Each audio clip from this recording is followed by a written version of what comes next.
দিনাজপুর সদরের শেখপুরা, গাবুরা, রাজারামপুর, কিষান বাজার ও পাঁচবাড়ি এলাকা গ্রীষ্মকালীন টমেটো আবাদের উৎকৃষ্ট স্থান। আবহাওয়া অনুকূলে থাকায় এবার ফলনও ভালো হয়েছে।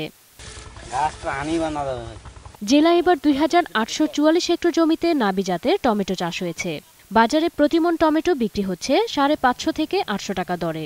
গ্রীষ্মকালীন টমেটো আবাদ করে নিজেদের ভাগ্যের পরিবর্তন করেছেন এখানকার চাষিরা। ঢাকা, চিটাগাং বিভিন্ন জায়গার পার্টি আসে, মন্দরা কিনতেছে ৬০০ টাকা, কোনোদিন ৬০০ টাকা দিচ্ছি, কোনোদিন ৮০০ টাকা দিচ্ছি। টমেটোতে লাভ হয় বেশি, সেজন্য টমেটো লাগাই। বিঘা প্রতি উৎপাদন হচ্ছে ৩০০ মন, আর নিচে হবে ২৫০ মন। আর এরকম বাজার থাকলে ১.৫ লক্ষ টাকার মতো লাভ দাঁড়াবে। রাজধানী সহ দেশের বিভিন্ন প্রান্ত থেকে ব্যবসায়ী ও আড়তদাররা আসছেন টমেটো কিনতে। আমরা প্রতিদিন ৩০০ মন থেকে ৩৫০ মন মাল কেনাকাটা করি। ঢাকায় চালান করি কারণ বাজার। টমেটো ৫ থেকে ৬০০ টাকা বিক্রি, মানে কেনা আমাদের।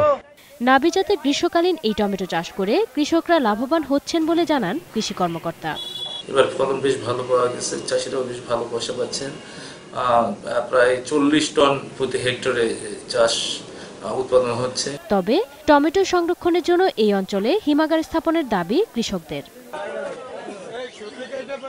Desk report, ২১ television.